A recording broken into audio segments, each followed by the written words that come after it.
राम राज का आ गया, हर घर भगवा लहरा गया। ये गीत ना होके मानो एक नारा बन गया हो राम भक्तों के लिए। 22 जनवरी की तैयारियां बहुत ज़ोर शोर से चल रही हैं। इसी उपलक्ष्य में लोग इतनी खुशियां मनाते हुए जगह जगह झांकियां निकाल रहे हैं, जगह जगह शोभा यात्राएं निकाली जा रही हैं। ऐसी ही एक शोभा यात्रा रोहिणी के सेक्टर 8 में निकाली गई, जहां राम भक्तों ने बढ़ चढ़कर हिस्सा लेते हुए झांकियां निकाली। उसमें काफ़ी लोग शामिल हुए, महिलाएं शामिल हुई, बूढ़े शामिल हुए और आमजन तमाम लोग इसमें शामिल हुए।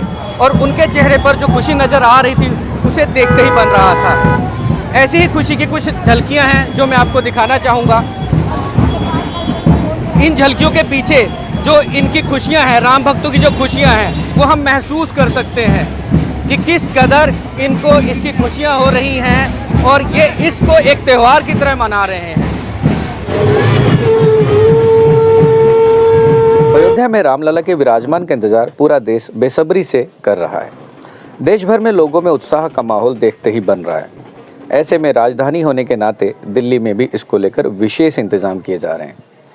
दिल्ली में भी 22 जनवरी से पहले लोगों की भक्ति और आस्था का एक अनोखा संगम देखने को मिल रहा है। इसी फहरिस्त में दिल्ली के रोहिणी इलाके में विशाल शोभा यात्रा निकाली गई। इस दौरान पूरा इलाका राम नाम के जयकारों के साथ गूंज उठा। दरअसल रोहिणी सेक्टर 8 में विश्व गुरु भारत न्यास के तत्वाधान में एक विशाल शोभा यात्रा निकाली गई। इस शोभा यात्रा में बड़ी संख्या में सामाजिक, राजनीतिक और व्यापारिक जगत के अलावा स्थानीय लोग भी उपस्थित हुए, जिन्होंने हर्षोल्लास के साथ इस यात्रा में अपनी भागीदारी सुनिश्चित की।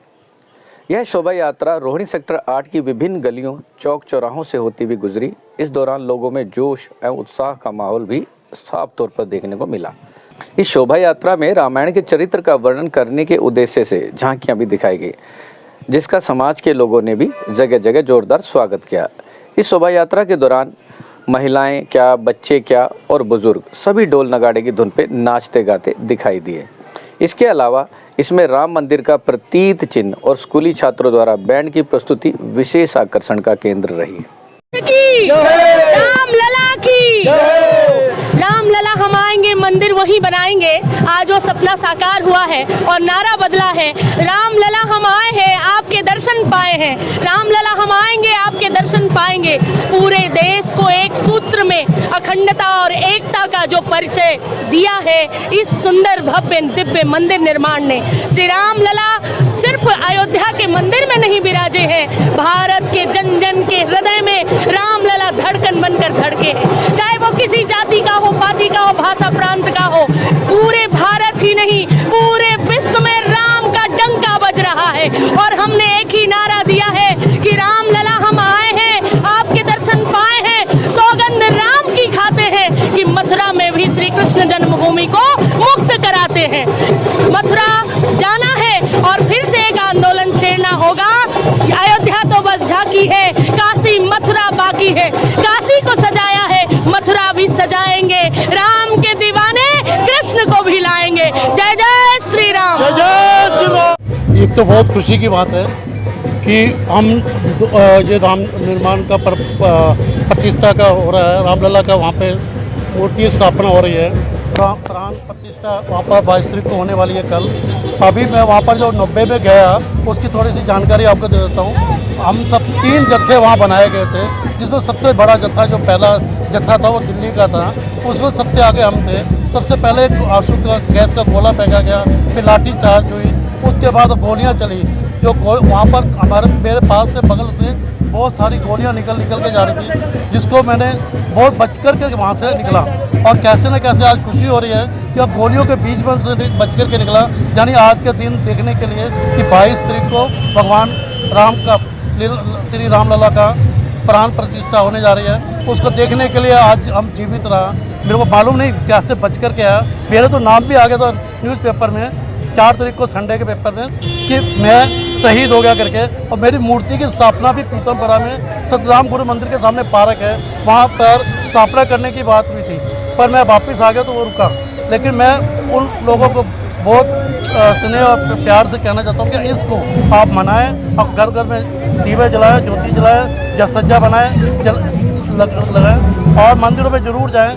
देखिए रोहिणी में नहीं, ये तो विश्व भर का ये मतलब विश्व भर में निकाली जा रही हैं इस तरह की यात्राएं। और राममयी पूरी नगरी हो रखी है, जैसा आप लोग खुद भी देख रहे हैं कि राम के आगमन की ये खुशियाँ हैं और लोग इसमें बढ़ चढ़ के, पता चल रहा है कि देश जाग रहा है और देश का हर हिंदू इसमें मतलब हिंदू क्या हर जाति धर्म के लोग इसमें बढ़ चढ़ के हिस्सा ले रहे हैं। देखिए बहुत सारे रथ हैं, समाहिता जी हैं, साध्वी समाहिता जी हैं और इसके अलावा बहुत, मैंने कहा ना कि राममयी के नगरी और राम के आगे तो सब फीका है, लेकिन उनके जो कहते हैं ना प्रतिष्ठा है, कल की आपको भी पता है प्रतिष्ठा है, तो उनके आगमन के लिए सारी तैयारियां हैं। गाजे बाजों के साथ पूरी रोहिणी की जनता बढ़ चढ़ के इसमें हिस्सा ले रही है। 22 जनवरी के लिए राम भक्तों को क्या संदेश देना चाहेंगे? 22 जनवरी के लिए तो हम यही कहना चाहेंगे हमारी संस्था साझा परिवार की तरफ से, विश्व हिंदू परिषद की तरफ से, कि आप लोग एक जगह हर मंदिरों में एकत्रित होकर कुछ ना कुछ जरूर करें, चाहे सुंदरकांड करें, चाहे रामायण पाठ करें, चाहे कीर्तन करें, लेकिन सब लोग इकट्ठे होकर बैठकर कोई ना कोई आयोजन लगातार करें, दिए जलाएं और दिवाली महादिवाली मनाएं। आज बहुत ही हर्ष का विषय है कि पूरे विश्व के सनातनी बहुत खुश हैं कि 550 साल के बाद रामलला विराजमान होने जा रहे हैं, 550 साल के बाद। और सभी पूरे देश के सनातनियों का खुशी का दिन है आज, और इसी के लिए हम बहुत प्रसन्न हैं जिसके लिए ये यात्रा निकाली जा रही है। 500 साल की लंबी प्रतीक्षा के बाद आज ये शुभ अवसर आया है कि 22 जनवरी 2024 को रामलला की प्राण प्रतिष्ठा होने जा रही है। तो मैं तो ये मानता हूँ कि 500 साल तक शायद वनवास ही रहा राम जी का, और अब वो वनवास से अपने महल में पधार रहे हैं। इस बात की पूरे देश को बल्कि पूरे विश्व को बहुत खुशी है, और ये जुलूस आपको बता रहा है कि वास्तव में लोगों के दिल में भगवान राम के प्रति कितनी श्रद्धा थी, कितना आस्था थी, कितना विश्वास था, कितना समर्थन था, जिसकी वजह से सब कामयाब हो पाया। देखिए ऐसा है, हर जगह विरोधाभास होता है, निगेटिव सोच के भी लोग होते हैं, पॉजिटिव के, लेकिन इस समय जो हमारी सरकार, खासतौर से हमारे यशस्वी प्रधानमंत्री नरेंद्र मोदी जी, उनका एक संकल्प था कि राम मंदिर बनाएंगे, और वो संकल्प पूरा हुआ। जिस प्रकार से कश्मीर से 370 धारा हटाई, और उसके बाद दूसरा इनका मुद्दा था हिंदुत्व को लाने का, राम मंदिर, वो भी बन गया। हमारा सौभाग्य है, न जाने कितनी कुर्बानियों के बाद उन योद्धाओं का सपना साकार हुआ है जिन्होंने कभी भगवान राम के मंदिर को बनने देखना चाहते थे, उनका सपना साकार हुआ। ये सौभाग्य हमारा कि ऐसी सरकार मिली है जिसके राज में नीतियाँ हैं, जिनकी नीतियों में राज नहीं है, और सबके सपने को साकार करने का काम किसी ने किया है तो नरेंद्र मोदी ने किया है। आज के दिन मैं सबको बहुत बहुत बधाई देता हूँ, बहुत बहुत बधाई देता हूँ। गौरतलब है कि अयोध्या में होने वाले राम मंदिर के प्राण प्रतिष्ठा की तैयारियों के बीच दिल्ली में भी एक अलग ही उत्साह का माहौल देखने को मिल रहा है। दिल्ली में सभी राम भक्त प्राण प्रतिष्ठा से पहले विशेष आयोजन कर मर्यादा पुरुषोत्तम श्री राम के प्रति अपना समर्पण और आस्था प्रकट कर रहे हैं। इन्हीं तमाम आयोजनों के बीच रोहिणी सेक्टर 8 में स्कूली छात्रों के बीच ये शोभा यात्रा निकाली गई।